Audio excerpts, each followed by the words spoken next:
La curadora es Lilian Tone, que es una curadora de origen brasileño que vive en Estados Unidos, y ella es quien, digamos, llevó a cabo el proyecto curatorial y esta exposición ha viajado por varios países. Yo, en el caso de la sede del MUAC, yo soy curadora en el museo.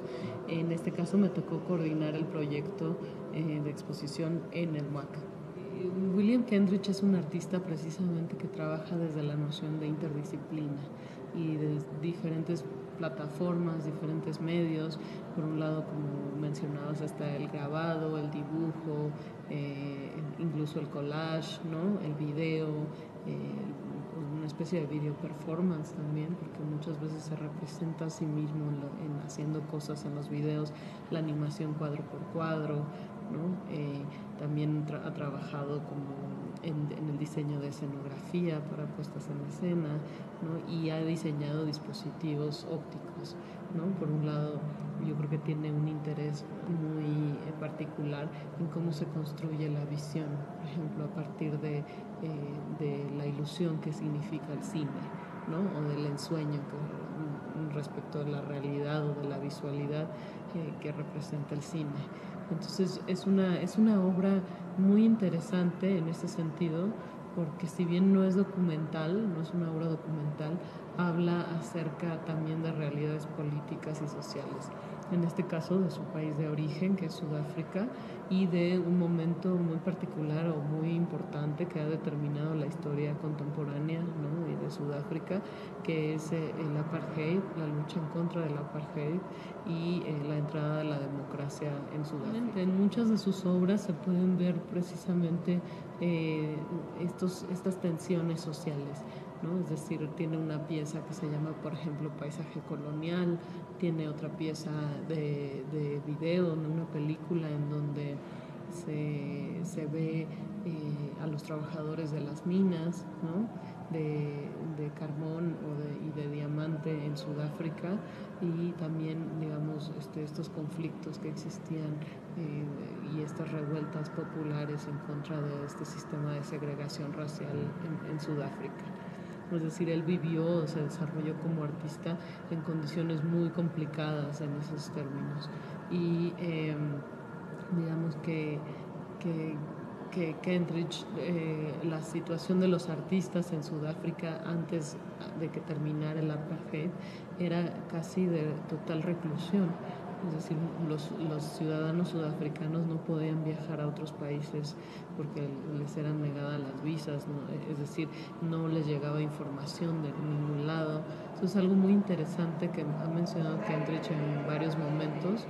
Tiene que ver con la influencia que tuvo el muralismo en su obra y el grabado, en particular Posada y otro tipo de grabadores mexicanos del siglo XX. No es un retrato, digamos, propiamente político de la situación sudafricana, ¿no? Sino es un retrato que parte también de lo biográfico, de la visión del propio artista, del ensueño, de la imaginación. Es decir, no es, como mencionaba, un trabajo documental, sino en todo momento aparecen como estas ficciones, incluso personajes, aparece un gato, ¿no? Aparece este personaje Félix, Soho, ¿no? Son diferentes personajes que están apareciendo en su obra de manera recurrente.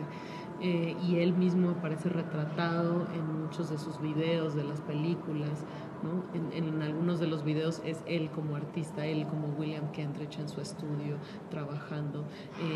En ese sentido, por ejemplo, uno de los temas universales o mucho más generales tiene que ver con esta subjetividad artística, es decir, cómo el artista se representa a sí mismo y qué significa el trabajo en el estudio. El trabajo en el estudio, que es tal vez la noción más emblemática de lo que significa ser artista en la modernidad. La exposición, en la medida en que aborda obra de William Kentridge desde los años 80 hasta la actualidad, es decir, hay obra de 2014, y traza diversos caminos y líneas de trabajo, tanto temáticas como de procesos artísticos. Es decir, la exposición intenta excavar y dar cuenta de la manera en que produce William Kentridge y de cómo ese proceso artístico es forma parte también de su obra, es decir, es tema de su obra.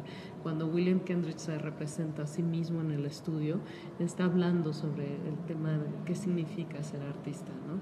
Pero no lo hace de una manera grave, sino lo hace de una manera a veces con cierto humor, ¿no? Sobre la propia figura del artista, y eso es algo muy interesante. Y de alguna forma la fortuna alude precisamente a este proceso artístico, proceso creativo.